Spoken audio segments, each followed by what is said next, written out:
Olá, meninos e meninas, professora Ana Flávia, mais uma vez com as nossas videoaulas de geografia, mais uma semana, onde estamos estudando sobre a hidrografia, o nosso capítulo 3. Hoje iremos abordar a questão dos rios, foz, nascente, leito. Vamos entender quais são os seus tipos e suas principais características. Estão prontos? Podemos começar? Vamos lá! Na nossa aula de hoje, podemos perceber que um rio ele está relacionado com a função natural, ou seja, é um curso natural da água que nasce nas áreas montanhosas, ou seja, nas nossas montanhas, e deságua no mar.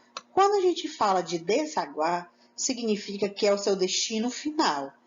O mar está relacionado com o nosso oceano, especificamente o Oceano Atlântico, porque é aquele que banha as águas do Brasil, então estamos se referindo a ele. Em um lago ou em um outro rio afluente. Isso quer dizer o quê? Que além dele desaguar no mar, em um oceano, essas águas desse rio podem também desaguar dentro de um lago ou até mesmo dentro de um outro rio, que se chama afluente. Quais os conceitos relacionados ao percurso a um tipo de rio? Nós temos as nascentes, a foz, o leito e o caudal. O que significa cada um? Nascente é o local onde o rio nasce, especificamente nas áreas montanhosas. A foz é o local onde o rio deságua, onde a água vai desaguar do rio. É o seu destino final. O leito, local onde corre o rio, é o percurso do rio. E o caudal é a quantidade de água que passa por uma determinada secção do rio, ou seja, a quantidade de água que vai ficar acumulada. Lembrando a vocês que dentro do nosso rio existem os leitos. E o leito ele é determinado em 3 tipos, que é o leito de estiagem, o leito normal e o leito de cheia. Qual a característica de cada um? O de estiagem está relacionado onde o rio corre nos períodos mais secos do ano. O leito normal, onde corre o rio normalmente. E o leito de cheia, onde corre o rio nos períodos mais chuvosos do ano. Então, o de estiagem está relacionado com a seca, o de cheia está relacionado com a chuva. Analisando as nossas imagens, podemos perceber que a nossa figura A, ela é uma representação do leito de estiagem. Por quê? Nós temos aqui o espaço do percurso que o rio faz, mas quando ele está no período seco, o rio ele fica o quê? Em pequenas estiagens, ou seja, a sua quantidade de água no local ela vai diminuindo. Quando falamos de leito normal, estamos se referindo aqui ao nosso ponto B. O seu percurso ele está ocorrendo de forma normal. A água ela vai na quantidade razoável. Quando se fala de um leito de cheia, nós temos aqui o nosso ponto C. Significa que, pela questão da quantidade de chuva que ocorre naquele período, a água ela pode ocasionar o quê? A transbordação, ou seja, o rio ele vai transbordar, ele vai estar em período de cheia. Então, nós temos 3 ações com relação ao leito. Estiagem, que é no período de seca, falta de chuva. Normal, que é quando ele está no período de gradativamente nem seco e nem cheio. E o leito de cheia é quando a água ocorre o transbordamento por conta da quantidade de chuva. E observando, nós temos as redes hidrográficas e as bacias hidrográficas, que representam características diferentes e ao mesmo tempo semelhantes. Vamos observar. Bacia hidrográfica é o território drenado por um rio principal. Aqui nós temos esse rio principal, que é o rio permanente, aquele que não seca, e seus afluentes. Quem são os afluentes? São aqueles rios menores, que eles são considerados rios temporários, aqueles que secam. Você percebe que aqui nós temos a rede hidrelétrica E a bacia hidrográfica com a mesma característica de percurso. Rio principal, e aqui nós temos os seus afluentes, que são os rios temporários. A rede hidrográfica é o conjunto de todos os rios que estão ligados entre si. Então, qual a característica diferente? A diferença é que a bacia hidrográfica ela está relacionada com o percurso do rio principal e os seus afluentes, que ele acaba drenando esses rios afluentes, e a rede hidrográfica está relacionada com a união dos dois, tanto a bacia como tanto o rio como seu afluente. E chegamos ao percurso do rio, que é dividido em 3 partes: curso superior, intermediário e o inferior. Mas eles também têm uma outra nomenclatura. O superior pode ser chamado de alto, o intermediário de médio e o inferior de baixo. Quais suas características? Com relação ao superior, ao alto, é uma porção inicial do rio com grandes declives, ou seja, ele vai em descida, então nós temos o ponto inicial. Os seus vales são em formas de V. Aqui nós temos os vales, forma de V, forma de V.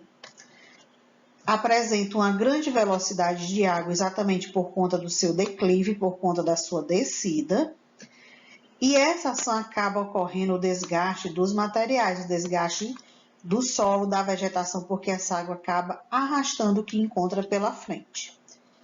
Já no curso intermediário ou médio, a porção intermediária do rio vem com menores declives, ou seja, sua descida já é em menor proporção. Os vales são em formas de V aberto.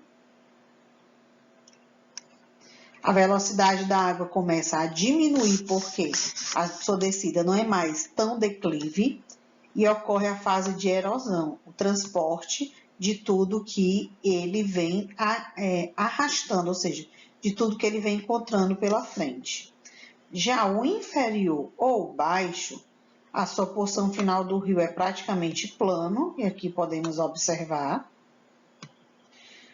Encontra-se vales largos e pouco profundo.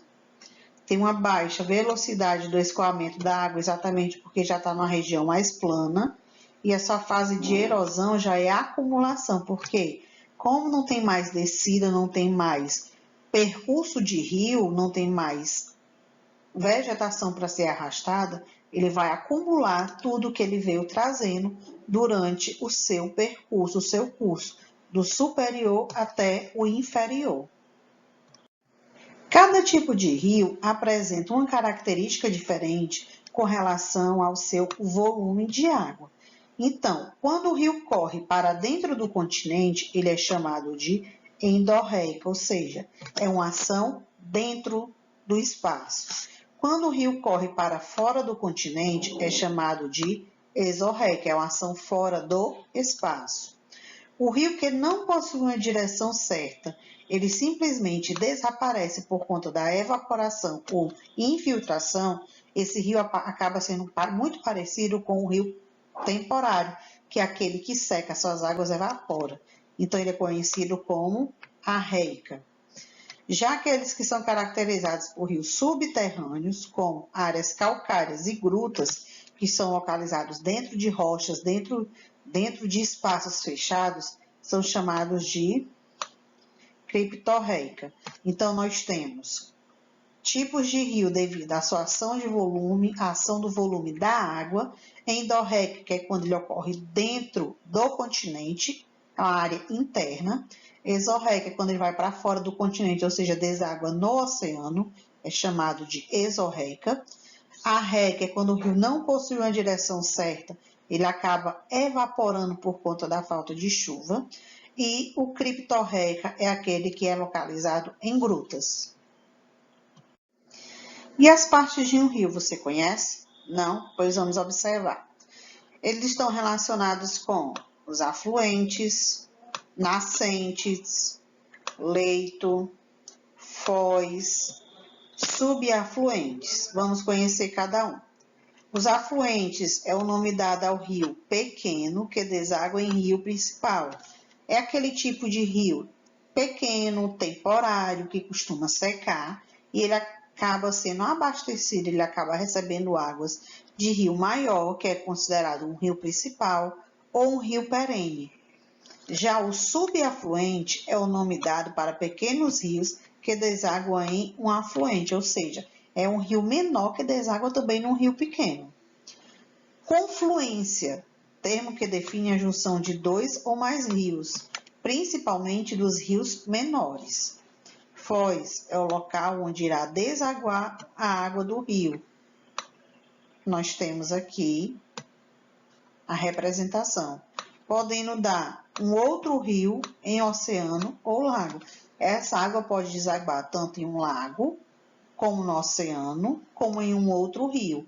Quando ocorre em um outro rio, ele costuma ser num rio em maior proporção. Tipo de foz nós temos a delta, estuário e mista ou a complexa. E jusante é qualquer ponto do rio que se localiza depois da direção da foz, ou seja, é a quantidade de água que fica acumulada, podendo formar novos lagos. Então, como parte do rio, nós temos os afluentes como principal, nós temos o leito, nós temos a foz, os subafluentes e a nascente, que é onde tudo acontece, cada um com características diferentes. E para concluirmos o nosso conteúdo de hoje, podemos perceber que os rios perenes ou permanentes são aqueles que estão sempre fluindo da água em seu leito, ou seja, são aqueles que vêm em grande proporção por conta da sua nascente, fazendo todo o percurso do leito, ou seja, ele vem no caminho só. Já os temporários ou intermitentes são rios que secam na sua estiagem. Por que eles secam? Porque eles não recebem essa água vindo direto da nascente. Eles precisam ser abastecidos por esse rio principal. Um exemplo de rio para vocês ficarem cientes, relacionando um pouco com o conteúdo. Nós temos o Rio São Francisco, que nasce no estado de Minas Gerais, nas serras de Minas Gerais, ele sobe em direção à região Nordeste, cortando o estado da Bahia, o estado de Sergipe, o estado de Alagoas e deságua no Oceano Atlântico. Com a transposição do Rio São Francisco, essa água do rio acaba abastecendo os afluentes, que são aqueles temporários, e ajudando no abastecimento de água e no processo de irrigação para o sertão do Nordeste, onde foram construídos dois eixos, o eixo leste e o eixo norte. E aqui concluímos a